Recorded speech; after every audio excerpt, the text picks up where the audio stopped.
This is The Recap, a weekly reflection on the sermons of Fellowship Baptist Church in Maineville, Ohio, seeking to help you make Jesus essential in every aspect of your life. I'm your host, Jacob Even, and I'm here with the preacher of this week's sermon, Brent Wilson. Jacob, what's up, man? welcome to the podcast. I gotta say, we got the nervy part over, the intro. The intro, that was the nervy part? That was, that took a lot. And shout out Slugs and Bugs. Yeah? They got a song, Hello. 1 John 1, 5 through 9. Uh-huh. This is the message. So I'm like, don't sing Slugs and Bugs for this thing. Shout out Slugs and Bugs. Yeah. Love it. Love Slugs and Bugs. We're in that season with the little ones for sure. You gotta eat them peas, boy. Yeah, the fruit of the Spirit. I mean, we could go on. We could go on, but we're here to talk about David. Right. Dude, don't get me started, man. David and Goliath. Yeah. That was the OG underdog. Right. Everybody loves a good underdog story. Man, love it. Bengals about to be an underdog story with holy Joe cow, Burrow you're not out kidding. For and 12 weeks. 3 interceptions or whatever Jake Browning was doing. Yeah. Hopefully he does my namesake proud. I mean, he did a couple years ago. He did a couple of things, I guess. I mean, I think he took him to the play. Yeah. It's just, I don't know. Hey, at least it's early, Yeah. But it comes with a 2-0 season, and you're like, well, there goes the hopes, the dreams. The Panthers. Hey, listen. Ooh. We're in a rebuild. When's the last time you weren't in a rebuild? 2015. Got it. You were in a Super Bowl then. Yeah. Yeah, good. Well, we got a lot of tension. We got to break. Yeah, break this ice, man. We got to do. I got two. Two of them, just for good measure. Yeah. Okay. New host with the most. Yeah. Icebreakers. What am I like? Number 5, 6, maybe? You think? Well, you got Ryan, obviously. Nate's been on here. Both. Nathan. Right. Darcy. Oh yeah, Darcy's on with Ryan. You. Yeah. I've hosted, I guess, technically, yeah. That's not a technicality. Yeah, that's true. And then I had Nikki. That's her name. I was blanking on her name. Number 7. Nikki Haynes. Number 7. This guy. I wonder if John Gannon did it once as well. Oh, okay. Yeah, I was looking through the tape. Yeah. I thought John did it. Sorry, John. We know you did it. All right. Here's a fun one first. Okay. And then I got like a biblical one. All right. President comes to you, or whoever makes this decision in these United States of America, and goes, Brent, we got a problem. We got too many stars on this flag. We got too many states. Okay. We got to slimmer down. Get us to 40, Brent. To 40? How are we getting to 40? Dropping 10 of them. 10. What's the next best number? 45's not that great. Like 40 is, We got to just cut 10 states. Yeah, we buying, we selling, we merging. What are we doing? I don't know. I'm dropping my phone. By whatever means necessary. I mean, I'm saying by whatever standard I want, just like my choice. Like if you had to work off your ideal, well, I don't know. I don't want to be too contentious here, but just get us down to 40. I mean, we got to buy, sell. Like I got a couple takes on this already, but I'll let you maybe. It's hard from a national security perspective because who's going to control these other states? Okay, yeah, we're getting too into the weeds, too into the weeds. Yeah, well, this is supposed to be a fun question. I'm going to get rid of California. Just get rid of it. Just say, hey. Well, I'm just cutting them down. I'm like, whatever we're doing with them. Okay. Are you saying we're going to merge them into bigger states? We don't have to. No, we can like an easy one.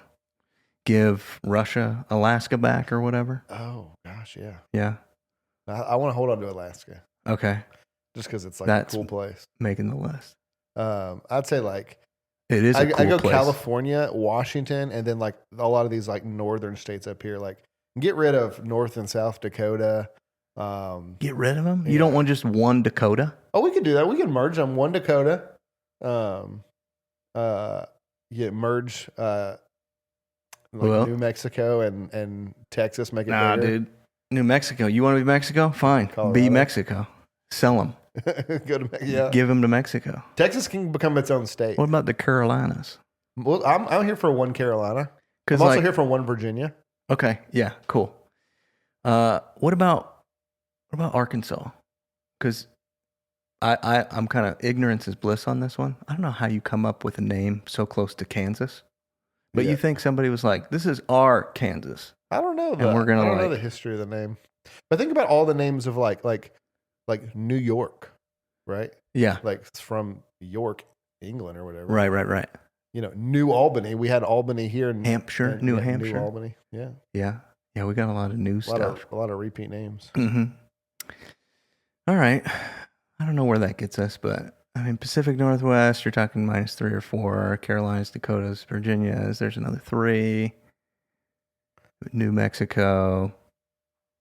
I feel like there's also all those tiny little specks, when you see like the maps. I would definitely Just make Maine and just New way bigger. England. I would make all those like those Yeah. northeastern states just the big New England state. Yeah. I agree with that. Or you just go by football teams. That'd get us to 32. Yeah. Okay, that's fun.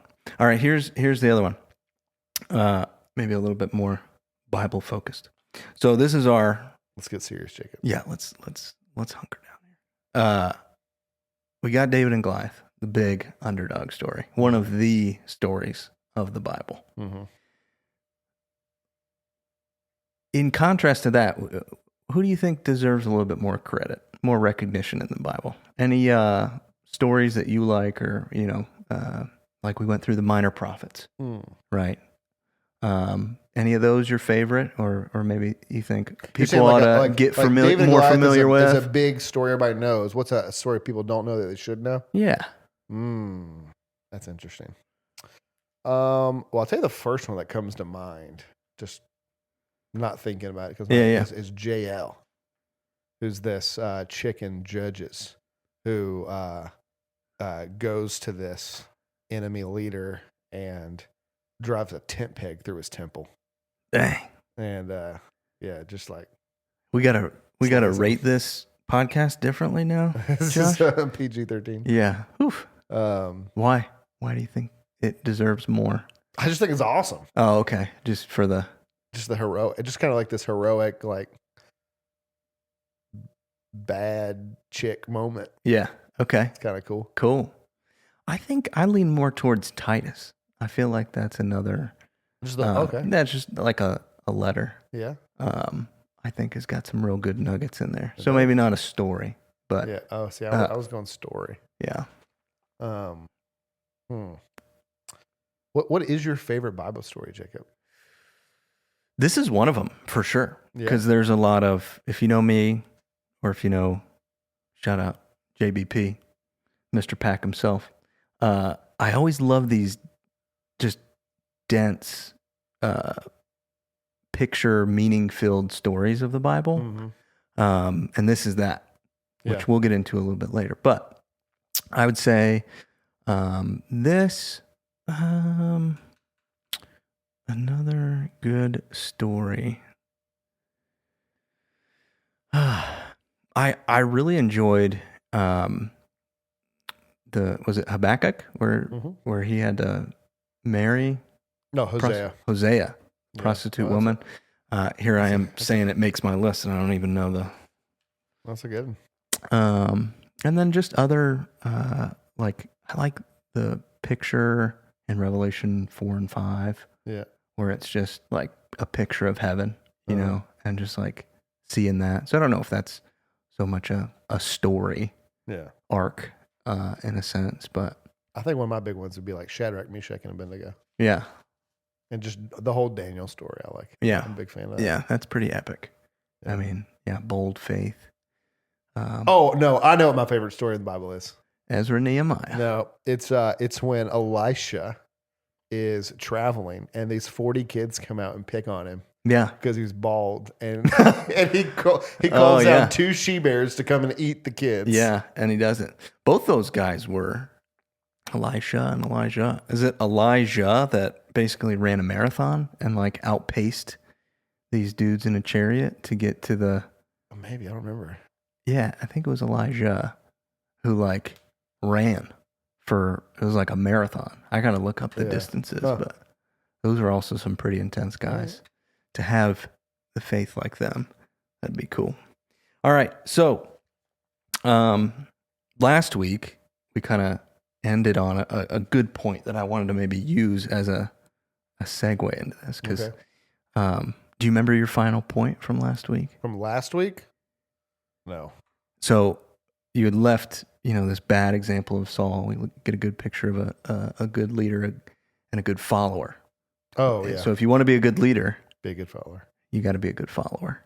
Yeah. And I think, man, that was a great way to segue into the beginning of this, when you just see a lowly young kid, sheep following him. He's following his dad's orders, taking care of what he needs to. And I think we've got a lot to unpack here with old David. So the main points, looking at courage as the overall point here to look at. We've got the self-based courage through Goliath, Saul and the Israelites with no courage, David having true courage rooted in God's faithfulness, renewed courage through looking at the true king, and Jesus as the true and better David. So I appreciate the way that you did this sermon. I want to come out by saying that because I think it was a lot like how Jesus taught. Can't argue with that. I mean that's high praise for it. But in the sense that it's a correcting the record. Oh, yeah. Right? Yeah. You have heard it said. But I say to you. Right. Yeah.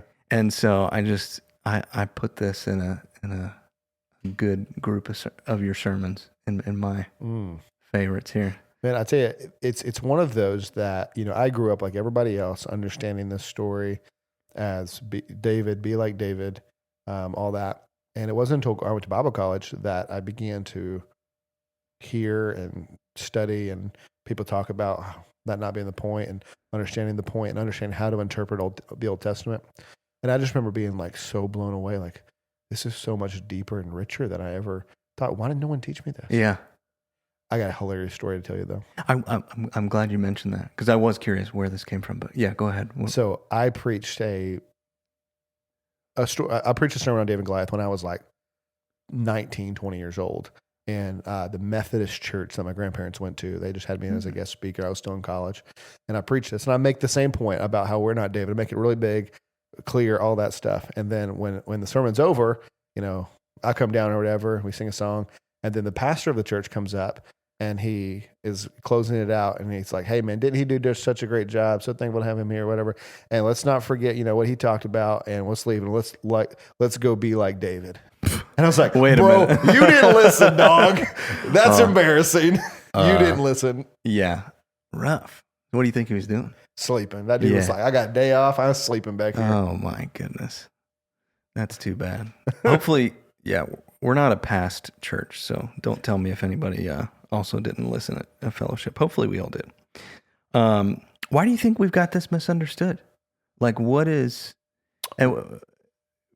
Why do you need to correct the record? That's a great question. I think, one, we love to be the hero of the story. Yeah. There's a marketing book called, what's that called, Josh? The marketing book I told you to read recently? Story Brand. Oh, yeah. And it's all about how marketing, you market, you're, as the company, you're not the hero. The customer's the hero. You're the guide who's helping the hero, the customer, win. And so...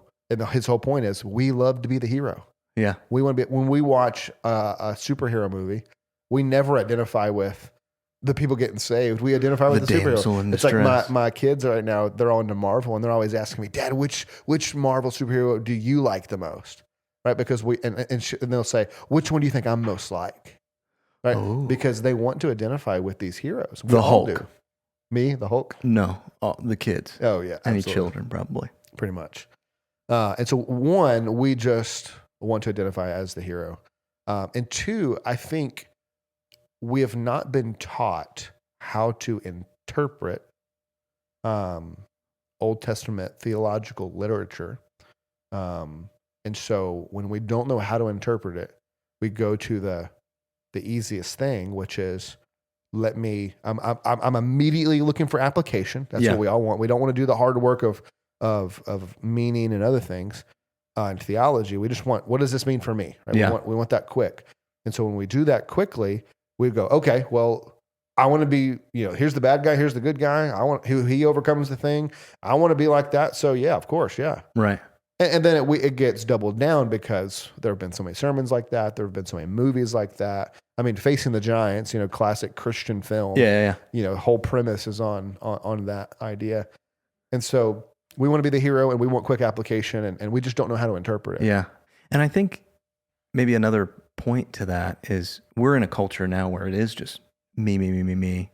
And we're so separated from the serving your family or those sorts of things. It's what are you going to do for college? What are you going to do for your career and all that sort of stuff. So I think it's another, thing that we have to deal with culturally, just being so self-focused. Yeah. Let me say this from the top, because I'm sitting here saying we don't know how to interpret the Old Testament. Let me give a quick tool to help people. That every time you look at an Old Testament story, there are 3 lenses that you should look at it through.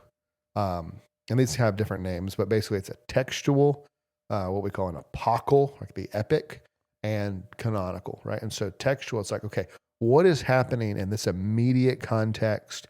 What, within this book or these few chapters, and what does it mean? How does it relate to me? What's the theological issue? What does it say about God? What does it say about me? Right in the immediate. Then we want to zoom out a little bit and say, okay, in light of what has happened in this particular covenantal moment in this epic and this 100, 200, 400 year span, several books around this. What's going on in light of that, in light of everything that's come before it, that would shed some light on this? For example, when I talk about Goliath having the snakeskin armor. Yeah. So, you only know that if you know Genesis 3. Yeah. Right? And so then it's like, there's a connection. Snake crusher. Yeah, right. You're going to have an eye out, right? And so that's that apocal. Where are these snakes? And you got to know that the author is writing this knowing everything that came before, and he's writing it, not just I think sometimes people think that people are just cataloging what happened in the Old Testament. Yeah. It's no, there's a lot of stuff that happened they didn't catalog. Right. They are writing a purposeful theological document with a particular point in mind. Can I maybe have you elaborate more? Do you think we miss a lot of that because, and I'm not trying to get down too far into the weeds, but do you think through translation we can kind of miss some of that? Because I had another point here that I think is kind of in that same vein of wearing the snake skin and having that eye out for where are these pictures of the promise made in Genesis 3 where he will bite your heel and you'll crush his head. He also had there's even more in the picture of Goliath, in that he's described as 6 cubits tall. He has armor that weighs 600 shekels, and he's described in 6 pieces. Oh, interesting. I'm not trying to go Bible code. Yeah. But I think I have more of a keen eye for that, or at least I've never noticed that. Yeah. And I there are some good teachers out there that I've bragged on you to, hey, he's got this view that you can kind of read the Old Testament more in depth, like you're seeing. And I'm just curious, do you think that a lot of that gets a lot more difficult with translation? There are it's certainly possible. So for example, if you read a translation that kind of translated the armor and you didn't get the scale sense of that, then you might not be able to get to that. You might not notice that quick enough, right? Because you're going to have to do some study and what's the Hebrew word there and what's going on. Right. And so certainly it can make it a little bit harder if you have a translation that's not as accurate. Because I was having a conversation with my neighbor the other day, and Catholic background and those sorts of things. He was kind of telling me, even just, I don't know, I feel like the the Christian community or the church people still kind of have that. Well, what's the best translation for me? Do you have anything else to maybe throw at that of how do I find the best translation or Yeah, it's pretty widely agreed upon what are the best word for word translations, because you have word for word and you have thought for thought.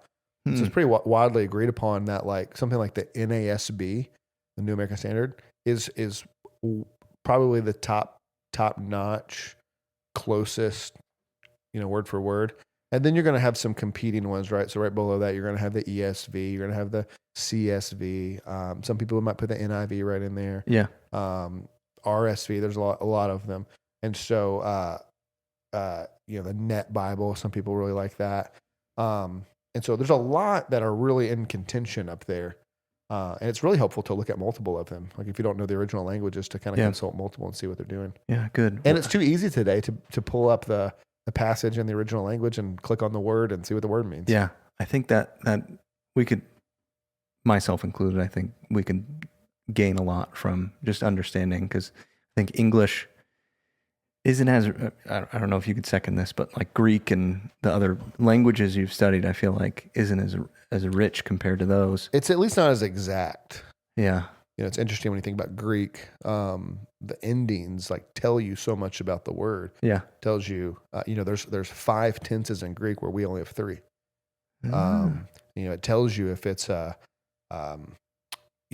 it, like for us, like we have to figure out the verb based on like how it's functioning in the sentence. But for them, it's a verb because of how the word is formed, like the ending that it has.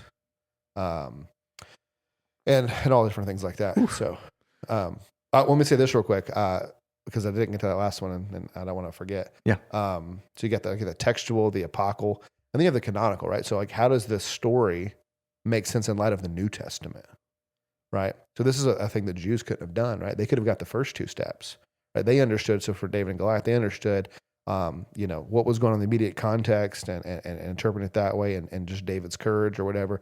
Then they understood epically, like, oh, this is the snake guy. This is the anointed king coming to crush the head of the serpent. Yeah. Is this the one? But what they didn't understand is the one he pointed to. How does Jesus or the New Testament make sense of or fulfill or help us understand what God was pointing to or what this was a shadow of that was to come? Yeah. So when you bring all 3 of those together, you really get the full meaning of the text. That's good. I like that. I don't know if I've heard canonical. One more time. So textual, apocryphal, canonical. Okay. And you build off of zoomed in, a little zoomed out, really zoomed out. Yeah. Okay. Cool. You think there's any other stories where we've got the wrong guy? You're thinking, oh man, I'm this guy, but we could also correct the record on a few others. Let me think about that. All right, we'll leave that. Yeah, keep that brewing. I've got Peter comes to mind. I don't know why, but all right. So on the first point here, self-based courage. You described it as arrogance masquerading as courage. How do you think we can tell in our own lives whether we've got courage or just, pride and disguised? You think there's any means that we can use? Well, if you just do some reflection, I think on what are you using to get yourself through that moment? It's like before a football game, right? Are you just like pumping yourself up and thinking about hitting somebody and thinking about how strong you are, how much you've practiced, what to whatever example, right? Like, are you just looking at, hey, I can do this because I've worked hard, I've studied hard, I've trained hard, I'm this, like, is that where you're pumping yourself up from? Or is it a misused Bible verse? Yeah, you certainly. Can do all things through, right? Dude, I can't tell you how often people will be going through something and they'll text me, hey, pastor, do you have a Bible verse for blank? I'm going through blank. I need a Bible verse. Help me. And it's like, the Bible just doesn't work that way. I can't just like rip some verse out and give it to you typically, right? It's like, you just need to understand the truths of God, right? And the verses in their contexts and that will enrich you and get you through, but not just like a little verse. Yeah, I know. it's really tempting to, I feel like that might go a little bit against what those three, pillars are kind of talking about, because none of it is like, hey, let me just sneak me in real quick. So thinking about yourself too much. What is it? Isn't there, is it Tim Keller? It was like, probably something about thinking about yourself less. C.S. Lewis. Oh, okay. Of course. Yeah. All right. Give it to us. He says humility isn't thinking less of yourself. It's thinking of yourself less. Yeah. So I think that might be a good way to say, think more about God if you're going to draw strength or, courage. And, and think it's a fascinating thing to think about just on the humility front when you are so self-absorbed, even in trying to be humble and trying to be gracious or whatever, and all you can think about is, how am I responding? How am I doing this? It's all you. And Lewis is saying, listen, just stop thinking about you. Yeah. If you just take you out of the equation and just go do it, like, problem solved. Right. Yeah. Oh, it's a challenge though. And that's why we're practicing. Oh yeah. We're practicing. Well, good. Okay. How about healthy fear? In this, you kind of had, a point. I wish I could have gone longer on this. I'm glad you at least had this. I've heard you even like tease about this stance that you have on here. So I'm glad you expounded on this to set the record straight. But yeah, so like I wish you could have. I share that same sentiment. So we think courage is no fear, and courage isn't that. Courage is overcoming the fear, right? Doing something instead of or through the fear or whatever, instead of being paralyzed by it. But people think, well, if I'm going to be courageous, I can't have any fear. But really, healthy fear is good. I remember when I was just a few years back, I was a youth pastor, and I got really into rappelling. And we actually were up here in Ohio, up at hold on, rappelling, what? Like going down a mountainside on a rope. And that's a thing? Yeah. I thought you just did that after you climbed it. You're saying, I don't want to climb. We got into the climbing later. I just want to come down. We started with the coming down, and then we learned to go up. We were all fat and out of shape. We can't go up, man. But we can go down. No, rappelling's a thing. Yeah. Really? Yeah. And so, holy cow! And so we started doing it. We came up here to Ohio. Up, I can't think of what this big national park's called right here. John Bryant? No. Hocking Hills. Hocking Hills. There's a 200-foot waterfall. Oh yeah. At Hocking Hills. Yeah, I've rappelled down it. And when you tie a rope to a tree and then attach it to yourself and lean back across a 200-foot drop. Let me correct the record real quick. There's no T in across. Across? Yeah. No, that's true. Continue, please. Thank you. So sorry. When you do that, I mean, it is really scary. And if you don't have healthy fear, you're going to not double check your knots. You're going to not double check your harness. You're not going to have a backup system in case your first system fails. Yeah. You're going to be laissez-faire about it, and you're probably going to die eventually because you're going to do something wrong. Something's going to fail. Something's going to give out, and you're going to die. And so having healthy fear actually keeps you safe. Yeah. Right? And it keeps you, it's not paralyzing in the fact that you still have to. You still do it. You still have to do. Yeah. So my friends, when we were rappelling, like they didn't have as much healthy fear as I did. I had a lot of healthy fear, and they would call me the bravest chicken they've ever met. Right. Because ignorance is bliss. I was scared, and I went slow. I double checked everything. I wanted to make sure I wasn't going to die. Yeah. But I did it. It just took me a while to get there. Right. And they were a little more daredevils and would just kind of jump in. And I'm like, yo, this is a don't pass go, don't collect $200 kind of situation if you mess up. Yeah, truly. And so it didn't paralyze me, but it allowed me to make sure that it was good. Yeah, well, that's good. And so I think so healthy fear is good. So Goliath, he doesn't have a healthy fear. He just sees David run out to him and isn't scared at all. He's just laughing. If he had healthy fear, he'd have put his guard up and probably would have won the battle. And help me understand what would his healthy fear be in that moment? Would it have been in the people of Israel? it would have been one of Israel's God. Right? He should have heard the stories of Israel's God and the great things that he had done. He certainly knew them. And so he should have had healthy fear there. But also, I use this phrase, and I couldn't use this illustration in the sermon, but I'll talk about it now. He should have been curious. Why are they sending this little kid out to fight me? Yeah. This doesn't make sense. Maybe there's something going on I don't understand. It reminds me of Ted Lasso. There's this have you watched Ted Lasso? Oh, yeah. A lot of language in the show, but it's a great show nonetheless. Yeah. Good warning. But there's this great scene where Ted Lasso is playing darts with the old owner of the team, and he's kind of the bad guy. And they make this bet. I don't even remember what the wager was, but it was something to help out the new owner, his ex-wife. Exactly. Yep. And he bets them all. And they've been playing, and he kind of sees Ted's not very good. And Ted starts telling this story. Right. When they start, they're going to each get 3 throws. He tells the story about how he grew up with his dad going to the bar every day and playing, and all he could do as a kid was play darts. And he said, "Oh, and by the way, I'm right-handed."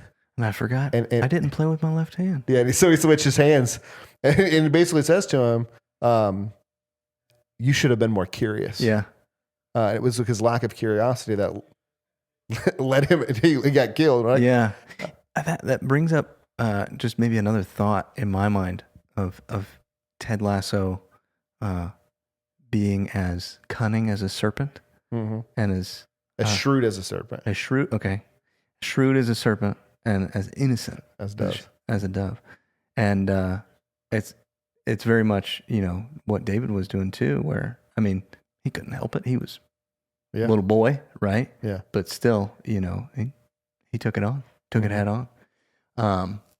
All right, cool. So we've got Goliath's self-based courage, and then we've got the Israelites with, like our human condition, just doing nothing, no courage at all.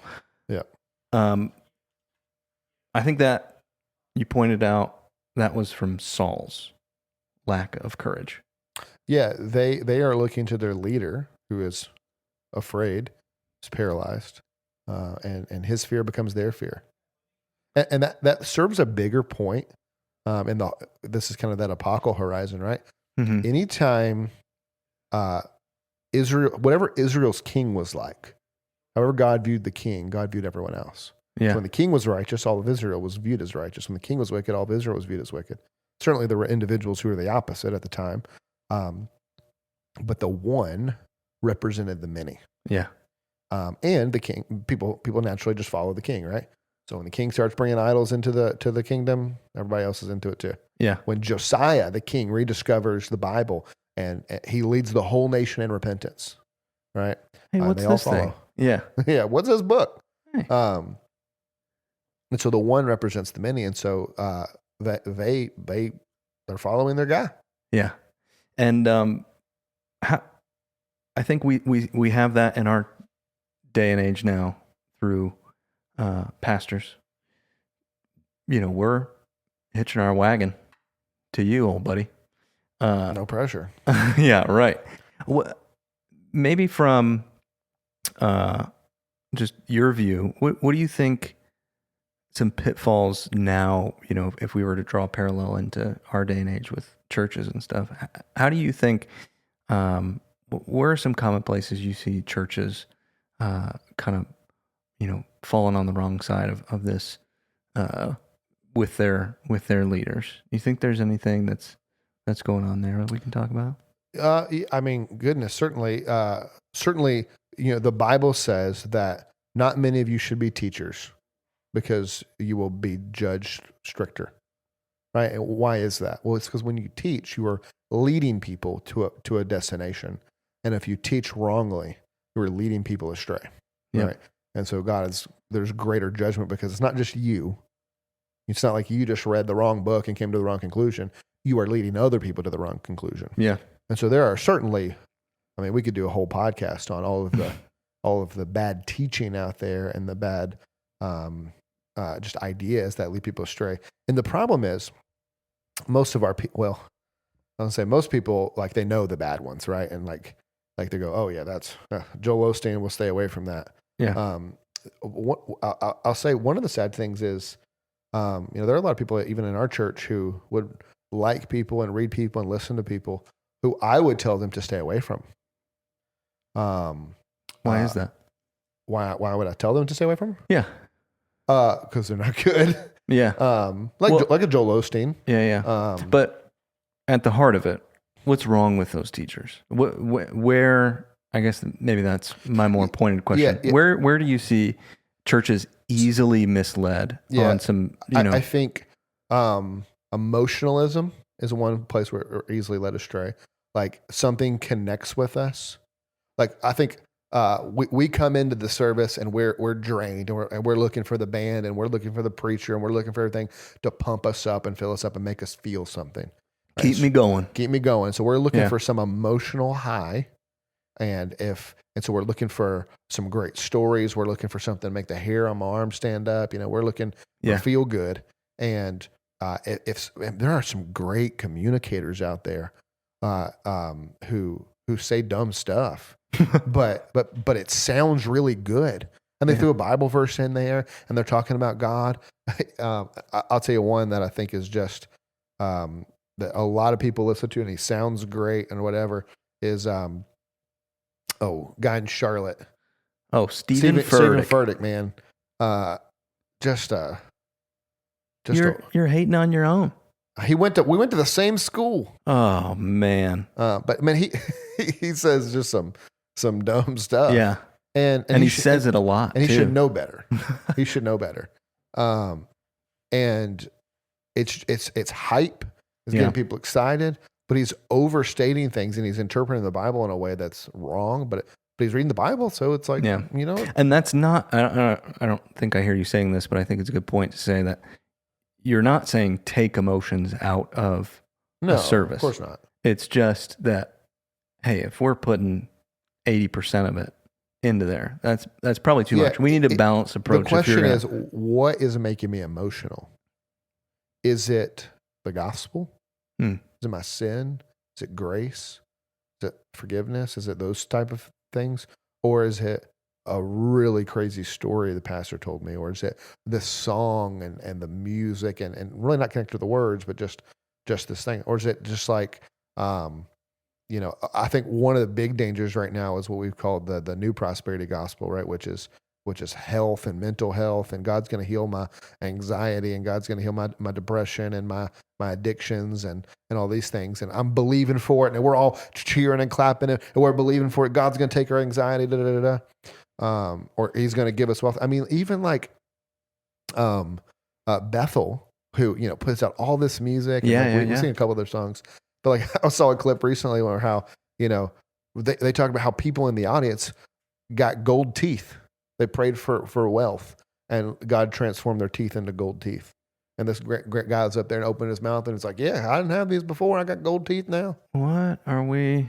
And I'm just like, what are we talking about? What is going on here? I think that also goes to the point earlier where, it's a lack of humility. Yeah. We're just like, the song is, what can I get out of it? How can I not be worried or sad or whatever? And I mean, to diminish those things, I don't think God does either, but it's like, is that all that's not what we're here for. We're here for the gospel. Matt Chandler called it a while back, and it's just becoming more and more true. He said that there's this thing called therapeutic, it's something therapeutic deism. Can't remember the other word he uses, but that's what it is. It's really like self-help, therapeutic, sprinkle God in. I'm using God to be my therapy. Yeah. I haven't thought of it in those terms. Matt Chandler's great. So he makes the Fire. He makes the good list. Stephen Furtick. Yeah. Get him out of here. He's on the bad list. Elevation worship too. Man. Yeah. I mean, we sing some of their songs. I'm not saying he's a heretic. Yeah. Don't throw it all out. Baby's not going out with bathwater. I'm not saying never says some good things. I'm saying the sketchy things outweigh the good things. Test all things and hold fast to what is true. Yeah. Right? Okay. If you want to, fine. But hold it up to a particular view. What do you think you have to do as a leader to cultivate courage? The right type of courage? In myself? Well, or maybe from your position. Oh, that's interesting. Well, I think I do think, and this is how I started the sermon, that when we read literature and we see these great examples of courage, and literature, whether it's the Bible or other things, I do think that's helpful, right? It's like, how do I know how to do this? Well, I've seen other people do it, right? And so when you hear a story about, or have a friend who, is courageous at work and they go share the gospel with their coworker, and you hear that story or you see it play out, like it can help give you courage. Yeah. Right. Like, all right, they did it. I can do it. And so I think it's just, hey, let's put the call to action one, right? You got to have the call to action, and then look, you can do it. Look at other people have done it. Right. And then just pointing out, like, look, Jesus is with you even when you fail. And just like the truths of the gospel, the truths of the New Testament, the promises of God, and what those are and how we cling to those, not outcomes, and not what we think should happen or whatever. It's like we're clinging to the truth, even when we went and did the courageous thing and it didn't go the way we wanted it to. Yeah. The uniting message of the truth, the gospel. So we make our way to third point about David's true courage. And, we got to be careful here. We don't want to think of ourselves as him. But his stance was, wait a minute. This God that we serve, he can defeat this guy. Mm-hmm.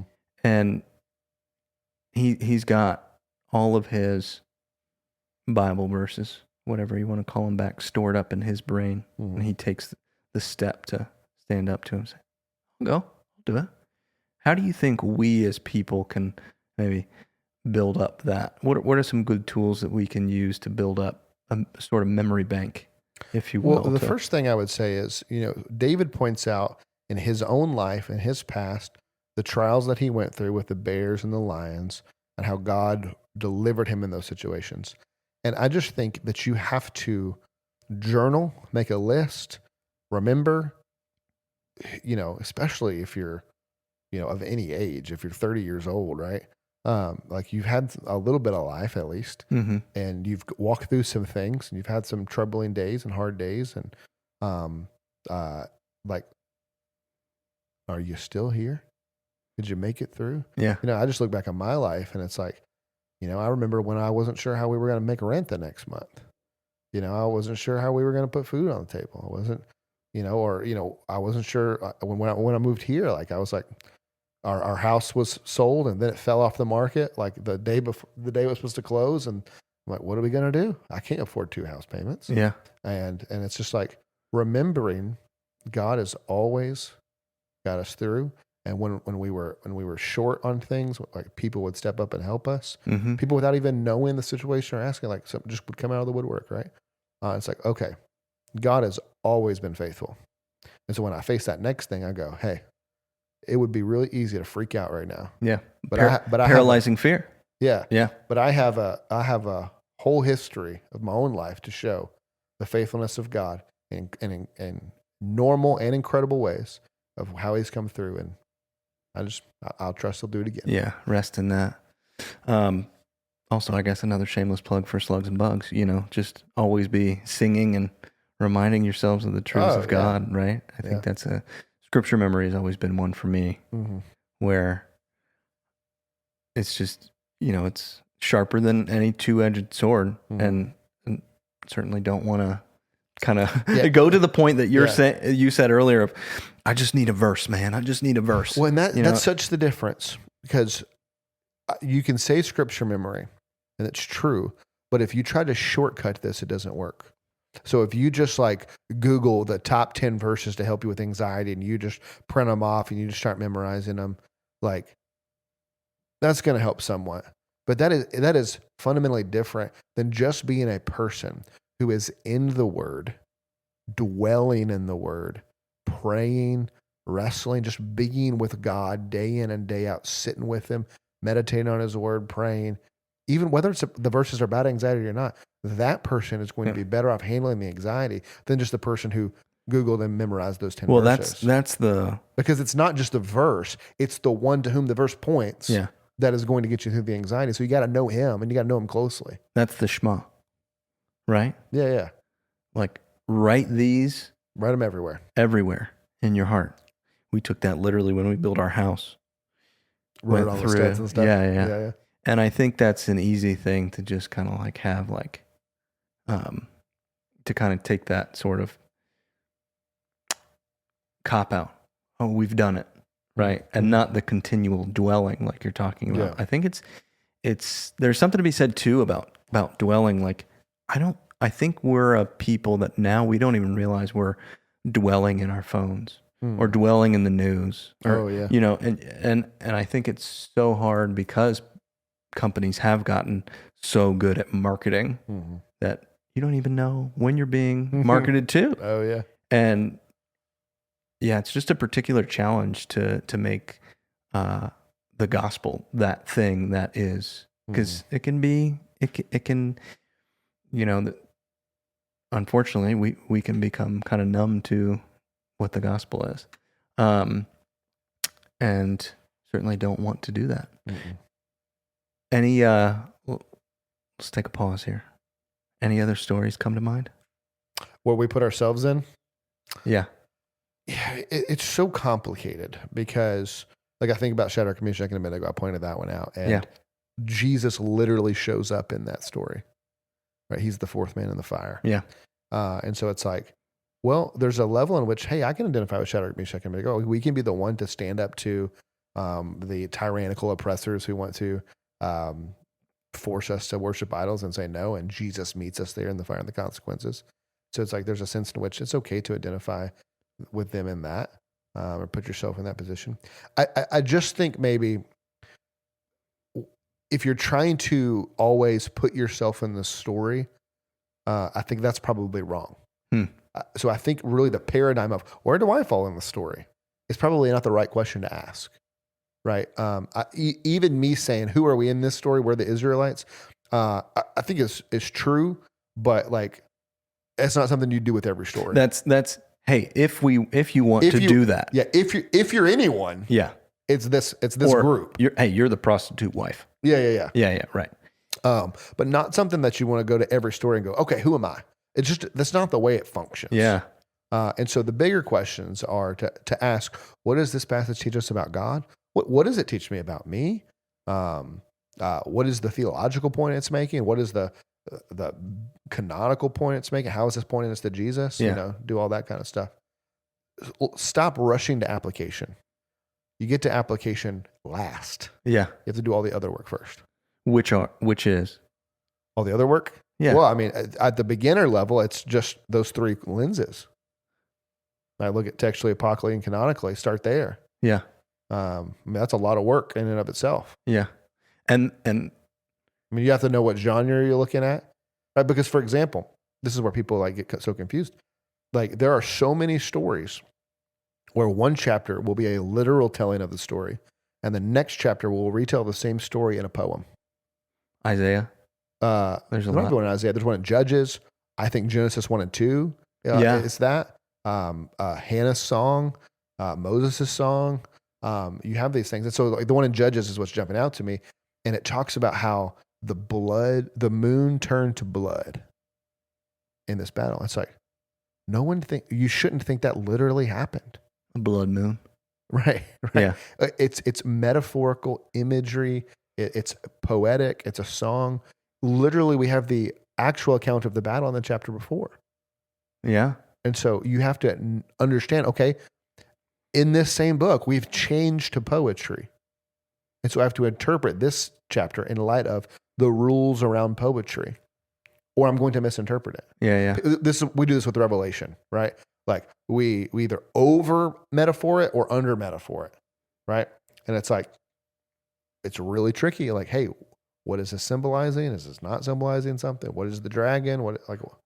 So knowing what type of genre you're reading changes everything about how you interpret. Yeah. And it's not static. I open up this book And this is all a poem. Oh yeah, people think the Bible, like particularly lost people.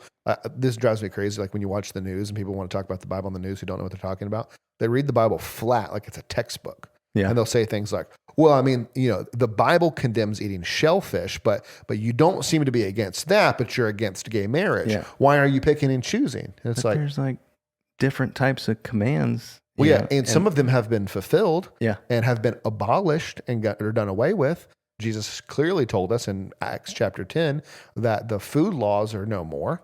Right. Those had a time and a purpose and a reason, and they're done. And so, but if you don't know how to interpret it, like if you don't know how to think about it, then of course you think, oh, you're picking and choosing laws. But it's like, no, we actually have a reason inside the book as to why those aren't applying anymore. Yeah. Yeah, I've heard debates and stuff where people point out, well, it looks like you're wearing clothes with sewn together with two different materials. All right. So we've got Jesus. Finally, the end. The canonical horizon. We're getting there. The connection between Goliath's scaled armor and the serpent, Genesis 3. Why do you think it's so important to look at Jesus in this story instead of just a good moral lesson in bravery? Oh, yeah, that's a huge point. The Bible is not it has morals in it. It certainly teaches morals, but the purpose of the Bible, the one big purpose of the Bible, isn't to just teach us how to be virtuous. It's not just a rule book. It's not just a handbook for life. Yeah. It is it has some of those things in it, but it is primarily to teach us about redemption. And so one time someone asked me, where is the middle of the Bible? I'm like, Psalm something, He's like, no. It's Genesis 3. Whoa. From a story perspective, because creation is this big moment. Right. The rebellion, right? That's like, think about a movie, right? Everything's good. Things have gone bad. Yeah. And then you've got this promise, right? It's the covenant, right? It's the what do you call it? Like in Star Wars, the prophecy, right? The prophecy that the one is going to come and bring balance to the force, right? You have this promise, this prophecy that this thing is going to get fixed. Well, the rest of the Bible is just foreshadowing how it's going to get fixed, and then it getting fixed, and then people looking back and telling everybody else about how it got fixed. Yeah. And so the Bible is a story of it really is this. What, four points in the road, right? Creation, fall, redemption, and glorification. Or consummation, yeah. Or consummation. And it really is the story of the prince who has come to slay the dragon and save the princess. Oh. Literally what the Bible is. Yeah. So it's a love story. It's a redemption story. It's a good versus evil story. It's a justice story. It's all these things. And so if you come to the Bible just looking for rules and looking for verses to help you in life, you're missing the point. Yeah. The big point of the Bible is about the God who came to rescue you from the clutches of a dragon. Yeah. Man, that gets me thinking about Prince Caspian, Dragon Island. Oh yeah. You finally got me. There's another in your clutches about story and C.S. Lewis and all that sort of stuff. And I was talking with Ryan about it the other week. And I mean, I just have come to appreciate, especially that. Who's the boy that turns into the dragon? Eustace. Scrub. Yeah. And he almost deserved it. I know. Oh, man. And I just felt my heart flip, for the guy. And oh, yeah. Because you're like, no. Yeah. And he was the bad guy. And he read the wrong books, man. He read the wrong books? Yeah. Oh, that's right. Yeah, because that's his narrative throughough the whole thing. He didn't know that dragons hoarded treasure. Yeah. And if you hoard treasure, you'll become one too. Yeah, see, here I am being, exposed in my infancy of fandom to C.S. Lewis by such more deep thought about the books. But yeah, that's interesting to hear you say that most of the Bible is, or what? You're halfway through it at Genesis 3, or at least from a story arc kind of story perspective. Yeah, I really relate to that story. And it's so interesting. There was this push in Texas recently that every public school has to have the 10 Commandments on the wall. And, sometimes people all come back and they say, we got to get prayer back in schools. And that's complicated, but it's not the 10 Commandments that, like that's not saving people. Yeah. Right? And so it boils the Bible down to a moral code, right? When the Bible is about how we've broken the moral code and we needed the lawgiver to come save us from us as lawbreakers. Yeah. And so it just, when you go to the Bible looking to get what you want out of it, and you're looking for the moral rules, or you're looking for the handbook to life, you're looking for the quick fix on your anxiety, you're going to miss it because you've missed the grand narrative of the redemption. And it's only when you soak in that it does help you with all the other things. It's asking the right question first. Yeah. Letting it come to you. Letting the story come to you and wave over you and change you. Yeah. It would change you into the type of person who can face their anxiety and put it to death. Yeah. It'll change you into the type of person who is moral. Right? Because you want to please your Father. And, look, he's told us what to do. Yeah. And I think there's so much of that, like in the Christian life, where maybe we're not asking the right question. I'm not curious enough. Yeah. Dude, let me tell you something that was so convicted me this morning. I was watching a clip from another pastor. I think it was Francis Chan. And he says something to the effect of, every one of us is as close to God as we want to be. Right. Like, you have every opportunity to be as close to God as you want. And you're exactly where you want to be, because if you wanted to be closer, you could do it. You could spend more time with him. You could read the Bible more. You could pray more. Like, you have all the things at your fingertips to do it. The only thing holding you back is you. Yeah. Can I tell you a guilty pleasure of mine? Yeah. The pithy sayings online, they always get me. What does that mean? Like, it just kind of,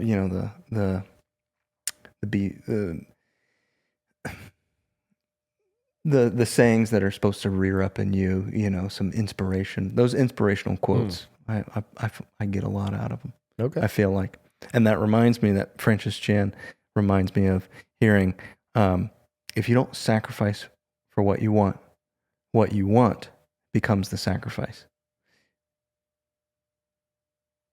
Come on now, let it preach. Let it preach. Right, where I think if I'm not seeking out the word, trying to dwell in it, my time, the things that I like to do are like a gas. They're just going to fill the space that I let them occupy. Oh, yeah. Right?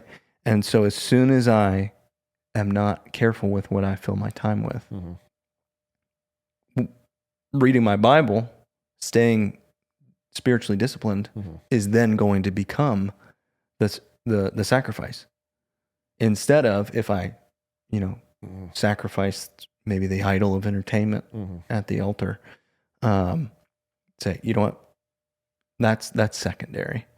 And so, yeah, I mean, our hearts are revealing in that, and I think our time is the evidence of where your heart is. Yeah. Right? Where your treasure is, there your heart will be. Yeah. And a lot of that's reflected in our time. So, all right, we're getting to the end here. Right now, I think it's interesting. We had some time last week, and some things happened since you and I last talked in the world at large. Oh yeah. And did a great job. I thought kind of addressing it at the front end of the sermon. But what's our distinctly Christian response now? Not just bravery, not just this moral rah-rah story or anything like that, but maybe what's some steps, what are some good things for us to take courage in Christ instead of looking inward, or maybe looking at policies or action, or, Yeah, I think it's really complicated in some ways and really simple in others.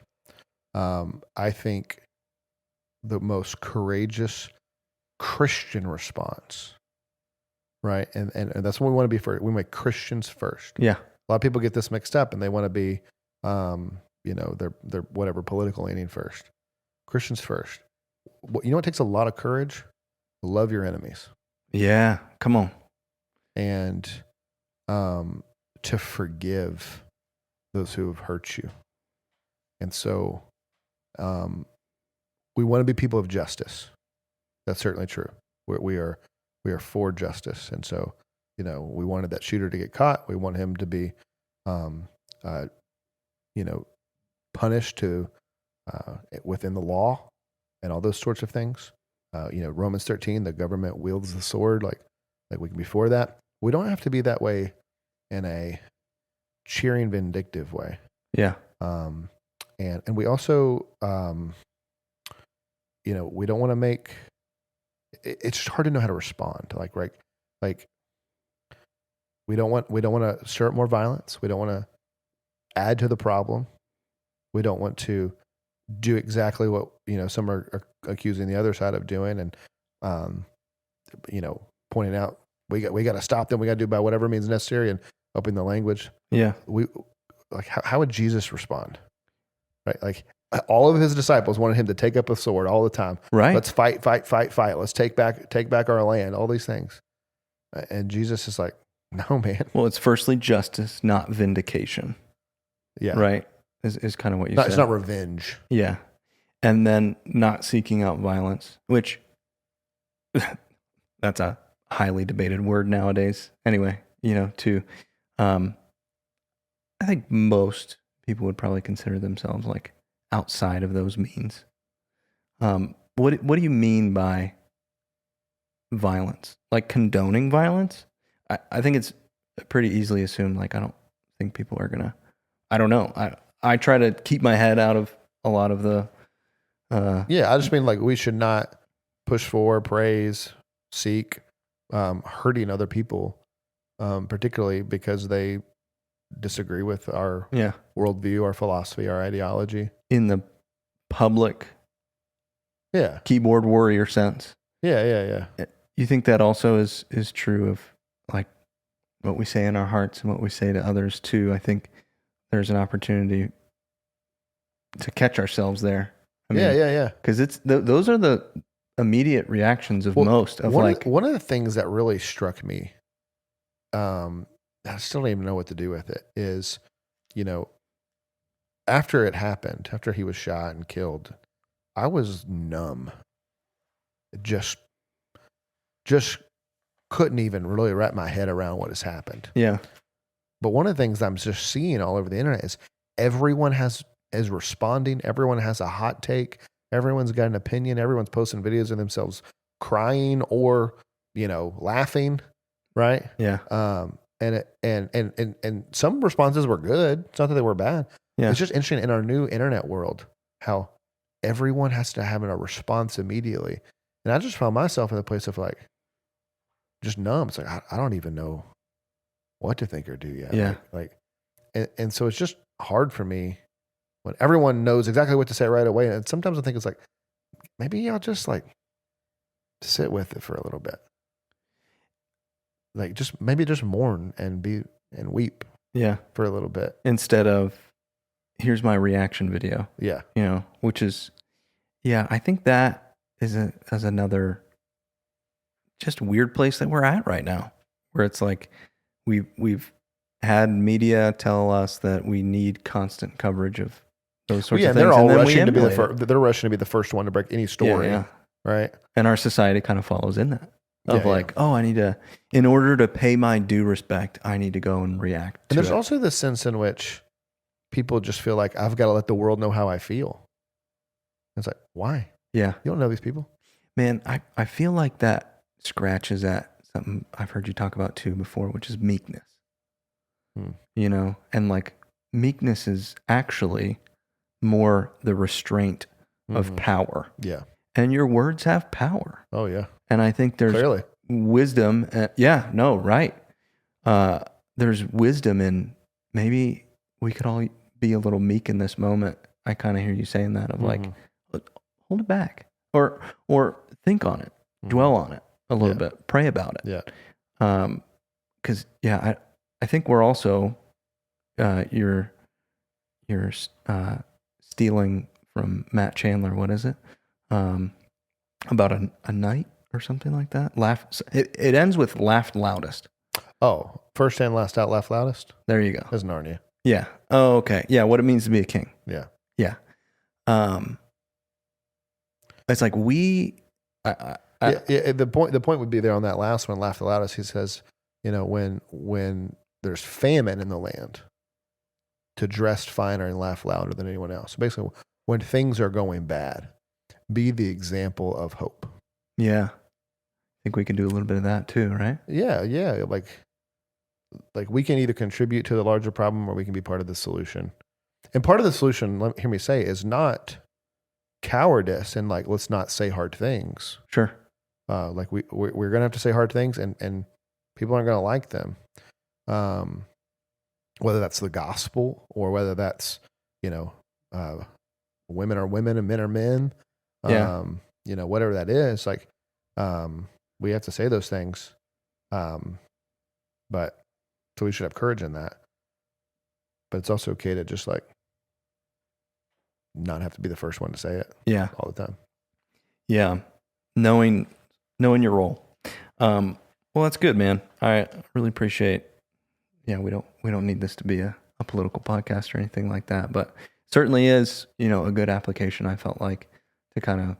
Yeah, what does courage look like in this moment? Honestly, I think, just to reiterate, courage does look like loving your enemies, because that's not what most people are doing. Most people are blaming, pointing the finger, yelling at. Yeah. Well, it's like, but who is loving their enemy? You're talking about two really contradicting or seemingly competing points too, of like saying hard things and loving your enemy. That's really hard to emotionally do. I feel like, where you're going to go talk to the loved one that you completely disagree with. It's really hard also to convince the person you're talking to that it's true. That I'm telling you you're wrong about something. That's not like you think, not some trivial opinion, right? I think Joe Burrow can make it back in 8 weeks, not 12. It's not, but rather something that's life altering for you, right? And that maybe what you're doing is sinful and God doesn't like it, and you're going to be judged for it, and it's going to make your life miserable. Yeah. Because you're denying biology or whatever. And I'm telling you that's not because I hate you, because I love you enough to say this hard thing to you. Yeah. It's hard to convince that person that you feel that way, because they only can hear it as, well, you hate me, you're against me. Yeah, and you got to take those. You got to take those hard words and continue. The loving your neighbor doesn't end at the hey, I'm gonna say the hard thing. And there's a part of me that wants to say, you have to say those things with gentleness, and you do, but also sometimes, Jesus doesn't say everything gently, and so we've got to know the time and the place to say things gently and to say things a little more sharply. Yeah. And knowing the right space is important. And that's wisdom. Yeah. Hey, I think that's being shrewd. Yeah. I was going to say. Because I'll say, like, there's a lot of comparison going on right now to Charlie Kirk versus Tim Keller, who had very different approaches to a lot of the very same things. Mm-hmm. Tim Keller's in New York City, the most progressive place, in America pretty much, and is very shrewd, very patient, very gentle, but is very much like the prophet Nathan when he comes to Daniel, right? Or comes to David and tells him this story, and it says, you're the man, right? Tim Keller had this brilliant way of flipping the script on people and showing them what he called a third way. Right? It's not right, it's not left. There's actually a whole different way to do this. It's Jesus' way. The way. And Charlie was a little more, he was still very kind. I appreciate about him. But he was a little more in your face, a little more argumentative, a little more combative. And people are pitting those things against each other right now. And and I would say just like it's time, it's place, it's motive, it's gifting, and we need both at different times and different spaces. Yeah. What am I gifted at? Yeah. To bake you a cake or whatever, or give you a hard word. That's good. I think that's the point that I'm at. It's like we're at there's also a lot of dangerous speak with that floating around. I feel like the church, this is going to spark revival, and those sorts of things maybe could be a little dangerous. In where we put our hope. Yeah, you never know what sparks revival, right? I was told in 2016 when Trump got elected by one of the pastors at my church that it was going to bring revival. Yeah. And I thought that was ridiculous. Yeah. I mean, you hear a lot of stories right now of people. I think a lot of people are in church on Sunday because of this. Is it, you can't say something was revival until years later. Yeah. Then you see the fruit of it. And so that's the sort of like, it's not really real when even the Bible says, like, I think of all those second coming, prophecies or whatever. It's like, dude, the Bible says no one's got an idea. Yeah. So it's, that soon as I shut off what I'm like. And so, man, gosh, I pray and hope it brings revival. It's not usually how revival starts. But martyrdom, or is that too, you think that's too big of a word right now? Yeah, I'm a little uncomfortable with that word. Not to diminish what happened or anything. Yeah. I think that's just a very specific term. And it's complicated. But I mean, like, I think Charlie did a really good job of presenting the gospel to people. Yeah. But he was a political pundit. Or a political activist, right? And so it doesn't seem like he was killed because of his faith. Now it begs the question, like if a missionary overseas was just preaching, right? But he gets carjacked and killed randomly. Was he a martyr? Well, maybe. Huh. Did the killer know? Did the killer know, right? Like, was, yeah. And so it's like defining a martyr can be a little complicated. And so I just think that's a little complicated. I'm not sure. But still anything can spark revival. It seems to be typically revival was sparked by a real weightiness over our sin. Being in the younger generation, I don't know. Yeah. I think we've heard it kind of thrown around in our circles, that sort of thing of just see it online. Like there's more young people coming to Christ, and you kind of can have a sense to that or whatever. But I don't know if I've ever thought about it like that, where it's like, what has actually sparked revival in not even the United States, because it's happened before that too, right? Like, even in the two United States ones, and there's a debate whether there's two or one Great Awakenings. It's not necessarily like there's a moment. Yeah, it's not one event.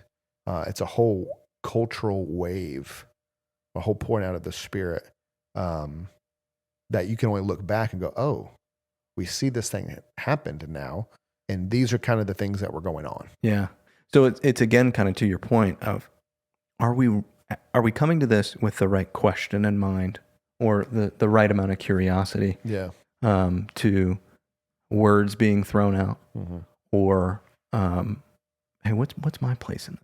And what is going on as a whole? Because I think it's easy to just kind of accept narratives now, whatever side you're on, and it's we need to be more thoughtful. Yeah, and sometimes that doesn't have an immediate response. Sometimes that has, let me think. I was listening to someone the other day talking about the Puritans and how the Puritans, didn't have technology, obviously. Yeah, and like we do, like modern tech. And so they could sit and think about something for hours and days. One of the fascinating things to me is that the founding fathers, many of them, when you read biographies about them, like John Adams and Thomas Jefferson, cataloged like all the flora, all the flowers, all the things around, all the species of animals, like just out walking in the garden every day, catalog, because they had nothing to do. They had all this time on their hands. And so the Puritans could sit and think about deep things for a long time. And we live in a culture and a time where you have to have an immediate take, an immediate position, immediate thought. And it's like, man, that's just, things are too hard and too complicated. You just need to sit and wrestle and pray and think and dwell. Yeah. Test. Yeah. Yeah. Like we obviously know some things immediately, right? Like in this situation with Charlie, it's like we immediately know this is horrible. This is sad. This is evil. We need justice. Like you know those things. Yeah. But just like, hey, what do we do? Where do we go from here? What's going to happen to our country? Yeah, just sit on it. Yeah. And talk to people about it too. And talk to people in real life. Yeah. You know, like I'm not a big poster. Like let me post my feelings about something. You're a small poster? No, I just like want to talk to people in real life. So I'm texting people. Yeah. Or I'm calling people, talking to people, and like, what are you thinking? What are you feeling? Here's what I'm feeling. Yeah. You know, just trying to be present in real life, not in the fake online world. Yeah, I know, man. But here we are, recording something. In the online world, yeah. Recording something. I wasn't planning on talking about this today. Oh, we'll cut it. No, it'll all be cut. It's fine. No, yeah. I just those are things I've just been sitting with and don't really necessarily have a lot of conclusions on. Just still processing. And really sad. Well, I thought it was maybe a good thing for us to talk about because it's on the mind of. Oh yeah. You know, plenty. And I think for me, it hit a little hard too. I listened to a lot of Charlie Kirk. And just being on YouTube and just I've listened to hours of him and really appreciated him and liked him. And I think that made it a little harder. Just it's like, oh, I didn't know him personally, obviously, but it's like, but you kind of feel like you know somebody. Oh yeah. When you've watched so much of him, and it's like, you know, it was different than some person you haven't really heard of, or you kind of know theoretically. So it kind of hit a little different, and I don't know, just really sad. I heard somebody come out, and I related to it a lot. He's a lot of even what you and I are, you know, Christian young father, those sorts of things, and so I think that's kind of what rattled me up. Oh yeah, also me too. It was like, man, like you know, he was a lot of what I am. Mm-hmm. So good. I think we're dancing around this without getting too, you know, political or on one side because there's so much and it's all so complicated. So last thing I want to do is make this too, you know, anyway leaning. It's just observing as a Christian, like we're called to do, and kind of how do we walk through that. So that's just a moment, and hopefully we'll, like we were talking about earlier, look back on this and see God's faithfulness. I do think it matters for the world to see how Christians respond to things like this. Yeah. And do we respond like the world, or do we respond otherworldly? Yeah. And the world, I think a really big temptation right now, I'm starting to see as this churched culture, right, that we have historically identified with, where, it's normal to go to church and all of those sorts of things. We still have a lot of those roots, although now we've kind of moved in the complete opposite direction, more towards, I don't know what it's called. But now I feel like the world, the media outlets and those sorts of things are starting to, again, identify with that. And it's easy for us to go, oh, that might be a moral response to this, and go, oh, that's distinctively Christian, and then kind of view it out of that. Whereas, like, I want to be a good thinker. Yeah. I want to be critical about these things, seeing it through the biblical lens, and not just what kind of I'm hearing or people are telling me. Those sorts of things, testing things like this in this moment are crucial. Yeah, it's interesting to me. We want like all of our entities and stuff to be Christian sometimes, and our news outlets to be Christian or whatever. And it's kind of like the prayer in school things. And it's like, I don't trust them to be Christian. To do that right. To do it right. I don't trust rando teachers to lead my kid in prayer in school. Yeah. I don't want that. I don't trust them. Because that's almost even more dangerous. Kind of like C.S. Lewis, in Screwtape Letters. It's like, how would the devil like our church to be set up? Filled, packed. Yeah. With people who just think they've got it right. Yeah. And that's the most deceptive narrative. And this is like there's a pro and con with losing what you're calling cultural Christianity. Yeah. Right. That all of the norms of society are Christian, right? And the media and everything's kind of Christian on foundation. Well, losing that helps you really be able to see who actually is a Christian and who's not. Yeah. And it helps you, Jesus said, like, hey, the world's going to be against you. Yeah. Right. And so it helps us to be against or like separate from the world. And when the world is trying to look Christian, then it's like, okay, it gets too muddy. Yeah. To see like what is really Christ-like. It's not an easy pressure test. Right. Yeah. Right. It's going to go, sounds right. Yeah. All right. I like that. Yeah. And maybe that's, another reason why historically we've seen the church thrive under prosecution because it's an easy decision for people to make. I'll go, oh, okay. I'm not going to have the cognitive dissonance to say that I identify, with this, even though it's not true. It's like in China. It's like we know like Christians stand out very much from the culture and from the government, right? Like they're very distinct. Now, the hard part of that is, we want to advocate for moral good, true laws and justice and those things, which are inherently Christian. And so that it gets muddy. Yeah. And complicated. Clear as mud. Clear as mud. So have courage. Take heart. Yeah. And be a good thinker. And trust in the Lord. Yeah. Don't look to yourself. Look to the Lord. Look to his faithfulness. Looking unto the Lord and not to man. Jesus, the true and better David, who through weakness. I mean, this is the point, right? Like David fought in weakness. He didn't take armor. He didn't take a sword. Jesus fought through weakness. David risked his life. Jesus willingly gives his life. And so, and God brings the victory. And so, be faithful, let God bring the victory.